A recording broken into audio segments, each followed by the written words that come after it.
ochie, ndị ọkaikpe, onye nchekwa oge, ndị mgba okwu ibe m, ndị nne na nna anyị na ndị niile gbakọrọ ebe a, ekele m unu.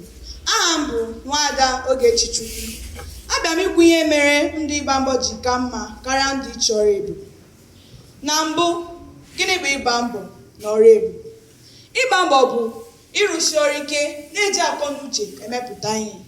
Icho Oruebube bụkwa ịchọ ego maọbụ akụnụba ọkụ nke nwere oke na ngwere anya na ọ na-emebi obodo. Ugbu a, aga m eji ụfọdụ okwu ole ma ole a kọwara unu ihe mere ịgba mbọ ji ka mma karịa Icho Oruebube. Kembụ, ịgba mbọ na-eweta ugwu na nsọpụrụ. Ịgba mbọ na-ewetara mmadụ ugwu na nsọpụrụ n'ime obodo na n'ogo gọọmenti. Onye gbara mbọ na-enwe obisi ike na ya kpatara ego ya n'ụzọ ziri ezi. Abịa n'ime obodo, a na-akwanyere ndị gbara mbọ ugwu, ndị dịka Kanu Nwankwọ, Chief Innocent Chukwumawala, onye nwe ụgbọala Innocent, Ibeto, Bat Nnaji nakwa Peter Obi. Na mgbakwunye, onye gbara mbọ na-akpachara anya emefu ego ya. Onye gbara mbọ kpata ego maọbụ nweta ihe o nwere anaghị ala ya n'iyi. Ọ na-akpachara ya emefu ego ya. Ọ na-eji ebido ihe ndị ọzọ ga-enyere ya aka ma nyekwara obodo aka. Mana onye chọrọ Oruebube na-arụghị ọrụ ọbụla na-agbaghị mbọ nweta ego ahụ ọ na-achọ, ọ ga-emebisi ma laa ya n'iyi. Ndị Igbo anyị kwuru sị, anaghị eji akpata atụfuo abụọ ọgaranya. Ọzọkwa, ịchọ oke Oruebube ebuterela anyị ọtụtụ ihe dịka ntorobịa mmegbu. Onye chọrọ Oruebube anaghị emezi ihe ọ kwesịrị ime, ọ na-anọ nkịtị ụtụtụ na abalị. Abịa n'ezinụlọ na n'ime obodo, ndị nne na nna anyị na ndị okenye bụzi ndị na-aga ọrụ, nke mere o ji dịrị ndị ntọrọ mmadụ mfe ịwakpo ha n'ime ọrụ. Mana ọ bụrụ na ndị okorobịa anyị apụta n'igwe ịga ọrụ, ndị ntorobịa agaghị ahụ ụzọ ịwakpo ndị nne na nna anyị. Ọ dị mma ime ka ndị ntorobịa anyị mara na ndị Igbo anyị kwuru sị, aka aja aja na-ebute ọnụ mmanụ mmanụ. Burukwa n'obi na Icho Oruebube ebutekwala oke anya ukwu n'ime obodo anyị. Onye ọbụla chọgazi ụzọ ha si enweta ego ọsịsọ, ọkachasị ndị gọọmenti na ndị nọ n'ọchịchị. Ha na-eri ego obodo nke kwesịrị iji mee ihe ndị bara uru, kwụọkwa ndị larala ezumike ọrụ ụgwọ. Mana onye gbara mbọ maọbụ onye gbaga mbọ anaghị etinye ya n'ọkụ onye ọzọ n'ihi na ka o nwere ejula ya afọ. Ihe eji mara ndị Igbo bụ nke njika. N'ikpeazụ, Icho Oruebube tisala obodo anyị nke ukwuu. N'ihi Oruebube na oke ọchịchị ego, obodo anyị awụrụla obodo ekewara ekewa. Obodo anyị abụghịzi obodo nwere udo na ịdị n'otu. Ọ bụzi ebe ọgụ, iro na ọgbaghara jụ. Chinachebe kwuru sị, ndị bekee ejila mma tiwachaa ihe anyị ji bụrụ otu. Ya mere ụmụnne m, mụrụ n'anya, ekwela ka unu nọrọ na mmiri ncha abụghị n'anya. Dịka onye mgbagha St Patrick kwuru, onye nke mbụ, ọ sị ndị gọọmenti gbaga mbọ ha ji Oruebube onye mege obodo anyị ji aga n'ihu. Achọrọ m ikwu okwu banyere ihe okwu. Ọ bụrụ na ndị adọga ndọrọ ndọrọ ọchịchị aghọrịga ndị obodo anyị, enyeghị ha ego n'azụ, emeghị nrụrụ aka na ngarị, ha karị nọ n'oche ahụ ugbu a. Mba, ọ bụ Oruebube a na-ekwu okwu ya. Ya mere, onye gbaa mbọ rụsie ọrụ ike, ọ ga-enweta oke ọ kwesịrị inweta. Ọ bụghị ị na-esi n'azụ eme ihe ndị ọzọ. Ebu m n'obi na site n'okwu ole ma ole ndị a, emeela m ka o doo n'anya na ndị ịgba mbọ ka mma karịa ndị Icho Oruebube. Ụkpara okpoko gburu ntị chiri ya, eme ngwa ngwa emeghara ọdachi. Ndewo.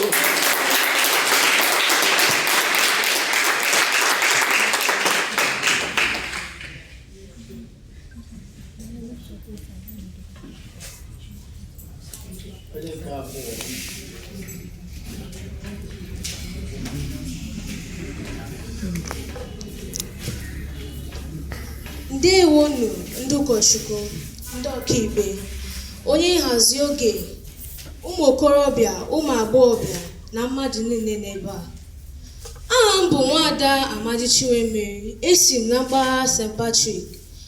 Ana m ekwupụta echiche m nke pụtara na ịchọrọ ebube ka mma karịa ịgba mbọ. Ịchọrọ ebube bụ ụzọ kacha mma eji enweta ọganihu. Ọ bụ eziokwu na anyị niile chọrọ ịgba mbọ, mana ihe dị ya bụ na anyị nwere enyemaka Chineke n'ime ndụ anyị. Anyị chọrọ ọrụ ebube Chineke n'ime ndụ anyị. Ọ bụ eziokwu na ịchọrọ ebube na-enwetakwa ugwu na nsọpụrụ ga-adịgide. Akwụkwọ nsọ gwara anyị sị n'ọrụ ndị ozi nke 3, ọ bụ onye ngwọrọ kemgbe nwata ya, mana Jesu bịakwutere ya. Mgbe ọ hụrụ Jesu ekpere ekpere, o nweta onwe ya, o bidozie ịgba mbọ. Ịchọrọ ebube na-enyere anyị aka iji gbaa mbọ n'ụwa, iji nwetakwa uru mbọ niile anyị na-agba n'ụwa. Nke abụọ bụ kedu ụzọ anyị ji ekpe ekpere, kedu uru anyị ji akwa ụka. Uru anyị ji akwa ụka bụ na anyị na-esekpure Chineke, na-ekpere ekpere, n'ihi na anyị chọrọ ọganihu na-agara anyị, anyị chọrọ ka ụzọ na-emepere anyị. Ọ bụ site n'ịchọrọ ebube. Anyị agaghị ebido gbawa mbọ na-ejighị enyemaka Chineke, n'ihi na ọ ga-aga n'efu. Ịchọrọ ebube na-enyere anyị aka iji nweta ha anyị chọrọ n'ụwa. Ọ bụ site n'ịchọrọ ebube ka Jesu zigara Elija na nwanyị Zarefat. Elija ekpechara ekpere, o wee bido, nwaanyị ahụ na nwa ya nwoke wee bido ịgba mbọ site n'ọrụ ebube. Site na okwu ole ma ole m kwuru, amara m na unu ekwerela na ndụ ịchọrọ ebube ka mma karịa ndụ ịgba mbọ. Ndewonu.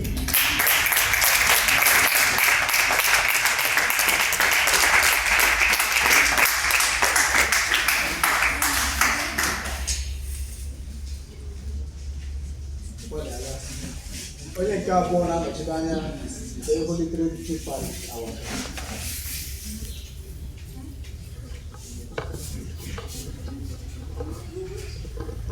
Ka mgbagide ukwu na ekele ndị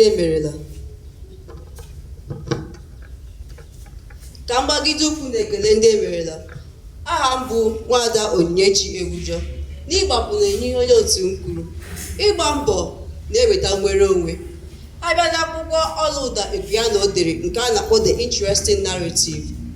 Ọlụda Equiano gbara mbọ ịhụ na ọ zụtara nnwere onwe ya site n'ịmụ asụsụ nwa bekee nke o jiri dee akụkọ gbasara onwe ya, nke mere ndị bekee ji hụ na ndị Igbo nwere ụbụrụ dịka ha, nke mere ejikọ kwụsị igbu ohu, ma ha amatakwa na ndị ojii abụghị ụmụ anụmanụ. Nke abụọ ọzọ, ịgba mbọ na-azọpụta ndụ. Abịa ihe mberede mere n'izuụka gara aga nke ụgbọelu ahụ si India na-aga obodo UK gbara ọkụ. Nwa okorobịa ahụ nke ihe eji mara ya taa bụ oche 11 gbara mbọ ịhụ na ọ zọrọ ndụ ya site n'isi n'azụ mgbu mapụ, nke mere a sị na ọ nọrọ na-achọ ọrụ ebube, ọ kara ịdị ndụ taa, ọ kara ịnwụ anwụ. Abịakwa nke ọzọ, ịchọ ọrụ ebube na-ebute ọnwụ ike. Ndị na-achọ ọrụ ebube anaghị enwe ndidi. Ha chọgide n'aka Chineke, ha gbafee n'aka ekwensu, nke na-ebutere ha ọnwụ ike, n'ihi na onye ekwensu bubeta isi bịa were isi. Na nke ikpeazụ, ịchọ ọrụ ebube na-ebute ọgbaghara. Ịchọ ọrụ ebube na ego ọkụ na-ebute ọgbaghara. Gị bịa n'ụlọ ikpe anyị ugbu a enwezi eziokwu. Eziokwu ugbu a bụzi onye ego ya aka. Ndị ọkaikpe anyị na-achọ ego ọkụ na-ekpezi ikpe ụwa, nke mere obodo na-ayị ya asịzi. Mgbala elu obodo na-enweghịzi ezi ikpe, obodo ahụ nwere udo. Mba, abịala ihe onye mgbakọ ibe m kwuru nke si na St Patrick, ọ sị ịchọ ọrụ ebube na-eme obodo na-aga n'ihu.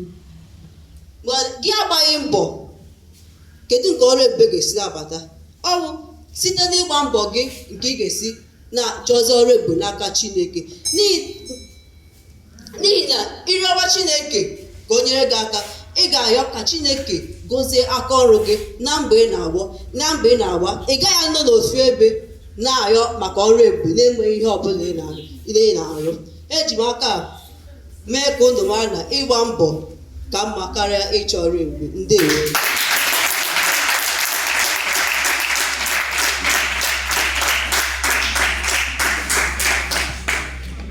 Imela onye nke atọ na-anọchite anya ndị St Patrick Special Jurisdiction.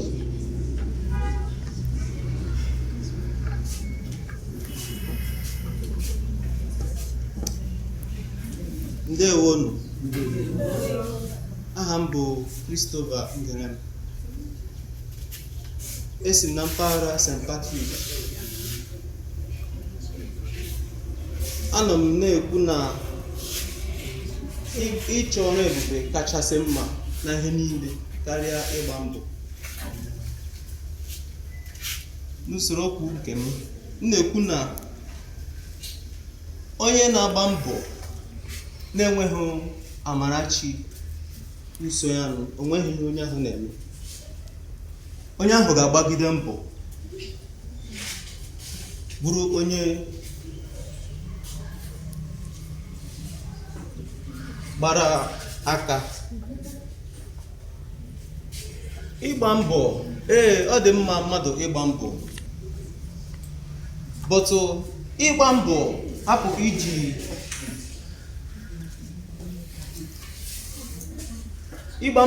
iji amara Chukwu, ma ịgba mbọ hapụ inwe ebube Chukwu.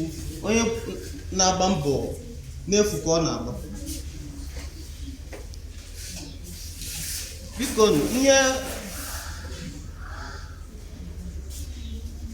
onye asọmarịta nke ibe m na-ekwu, ị nwere ike ịgba mbọ hapụ ikpe ekpere ma ọ ịrịọ amara Chukwu.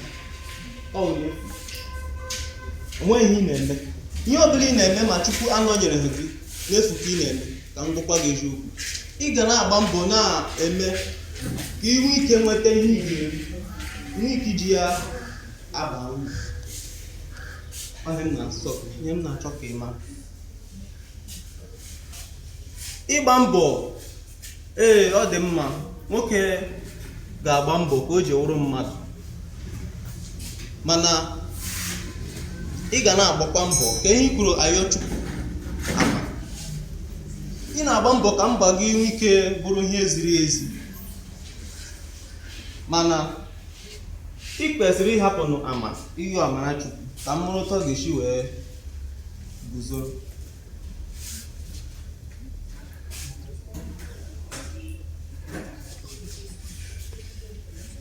Ịgba mbọ na ịchọ amara Chukwu, ịchọ ọrụ ebube Chukwu kachasị mma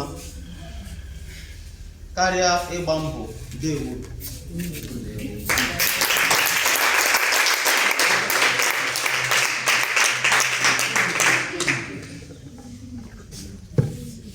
Onye nke atọ na-anọchite anya ndị Holy Trinity Parish Awaka.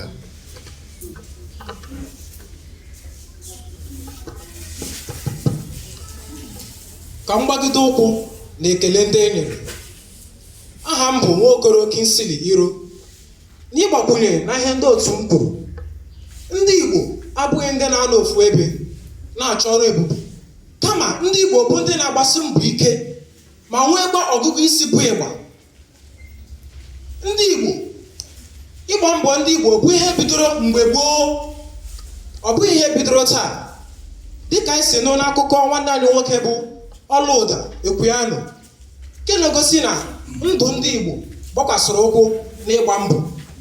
Ọ bụrụ na anyị lee anya n'obodo anyị taa, anyị ga-ahụ na ịgba mbọ ndị Igbo ewetarala ndị Igbo ọtụtụ ihe ga n'ihu n'afọ ndị gara aga ma ruo ogbe n'ụbọchị taa. Ajụjụ abụrụzie, ebe ọ bụ na eji ịgba mbọ mara ndị Igbo n'ụwa niile, kedụzie ka anyị ga-esi hapụ akara ọma Chineke kanyere anyị bido mewe ihe ọzọ?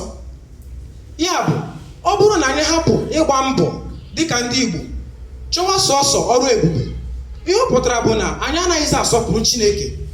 N'ihi na abịa n'akwụkwọ nsọ nke na-agbazi ndụ ndị otu Kristi, o were oke na ngwere anya na Chineke kwadoro ịgba mbọ. N'akwụkwọ mbido isi nke 3 usoro nkiri na 9, Chineke gwara nwoke nke mbụ ahụ bụ Adam sị, site n'ọsịsọ nke ihu gị ka ị ga-esi nweta ihe ị ga-eri. Ajụjụ abụrụzie, gịnị mere anyị ga-eji hapụ ntụziaka Chineke nyere mewe ihe ọzọ? Ya mere Pọl dị asọ n'akwụkwọ nke abụọ degara ndị Tesalonika isi nke 3 usoro nke 10 ji wee kwuo sị, onye na-arụghị ya erila. N'ịga n'ihu, di nwe Jesu Kristi gbasiri mbọ ike mgbe ọ nọ n'ụwa, n'agbanyeghị ebube na ugwu nke o nwere dịka onye nzọpụta nke ụwa. O buturu onwe ya ala rụọ ọrụ dịka onye ọkụ ntu site n'inyere nna ya bụ Josef aka. Abịakwa na ọrụ ịgbasa ozi ọma, dị nwe Jesu Kristi ji ekpere sochie ọrụ nke ọrụ buo ọnụ, nke nyekwara aka o ji gaa mba dị iche iche dị anya site na njem nke ụkwụ. Ya mere na ndị niile na-eso ụzọ dị nwe Jesu Kristi ga-abụrịrị ndị na-agba mbọ. Ọ bụghị naanị na akwụkwọ nsọ na-akụzi mkpa ọ dị ịgba mbọ, kama ndụ dị nwe Jesu Kristi gosipụtakwara na ịgba mbọ dị oke mkpa. Ama m na okwu ole ma ole m kwurula emeela ka anyị mata ma kwere na ịgba mbọ ka mma karịa ọrụ ebube. Ndewo.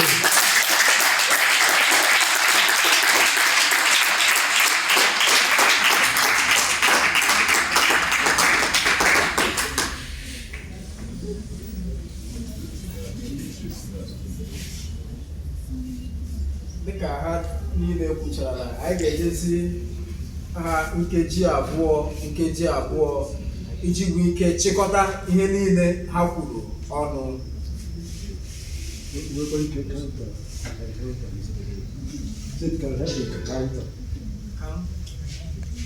I don't know now. Don't do that. It's part of the.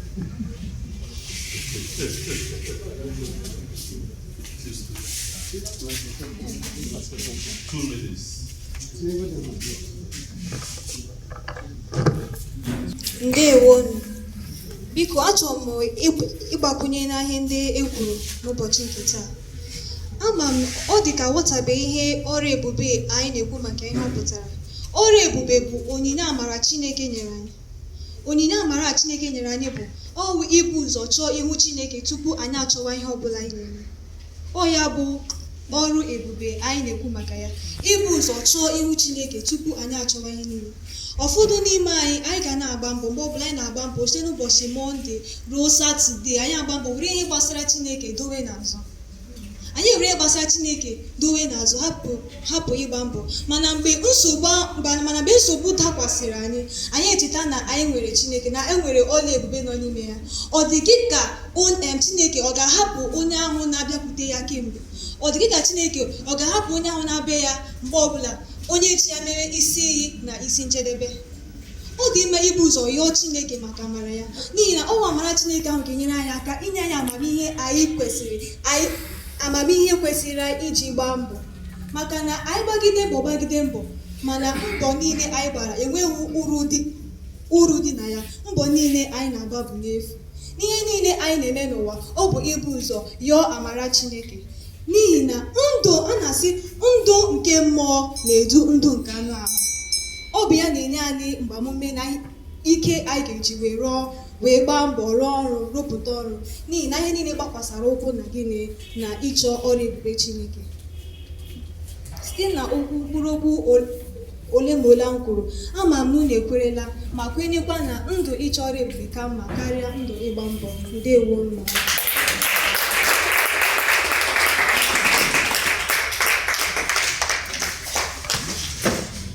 Onye na-anọchite anya ndị Holy Trinity Parish Awaka.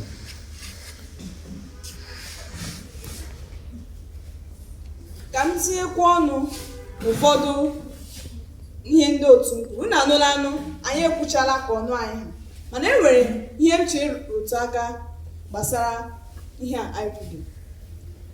Ndị asọmpi ibe m sị na ịgba mbọ na-enweghị amara Chineke, elee otu ọ ga-esi gaa n'ihu.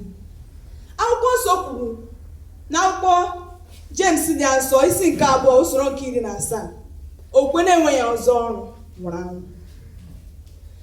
Inwe okwukwe na-enweghị ọrụ ịrụga, elee otu ọ ga-esi aga n'ihu. Isi onye bịara n'ihu Chineke na-arịọ ya ọrụ ebube, Chineke ga-aka ele ya anya. ị na-arịọ Chineke ka ihe iji n'aka iji arịọga ya arịrịọ ahụ, kemgbe ịbaga iji arịọga ya arịrịọ ahụ, iji arịọga ya ọrụ ebube ahụ, a na-enweghị ihe imege, a na-enweghị ọrụ iji n'aka, a na-enweghị ihe iji n'aka iji kwado onwe gị, Chineke mere gị ọrụ ebube ka ị gbanụ ebe ị ga-etige ya enweghị, maka na ịgba mbọ bụ ihe ka mma. Ndị Igbo sị anyụkọ mamịrị ọnụ ya bụ ụfụfụ, iti isi ọnụ mee ihe bụ ịgba mbọ. Ọ bụghị ị na-aga ụlọ ụka hapụ ihe ị kwesịrị ime, dịka ndị ụmụ akwụkwọ ụfọdụ ọ bụrụ na ha nwere ule ha kwesịrị ịgụ akwụkwọ, ha bịa n'ụlọ ụka nọrọ, ha gafe ule ahụ, mba, n'ihi na ọrụ ebube ka ha chọga, ha gbaga mbọ. Ndị nwe m, ebu m n'obi na unu ekwerela na ịgba mbọ ka mma karịa ịchọrọ ebube.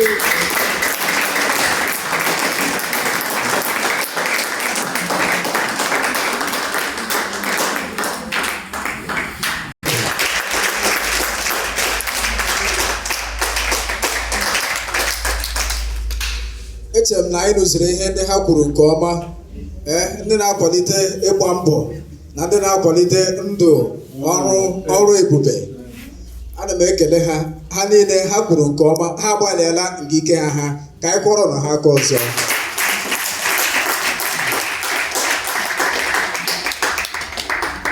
Dịka anyị na-ege ntị ka anyị na-echezi mara otu ya okwe si wee gbaa.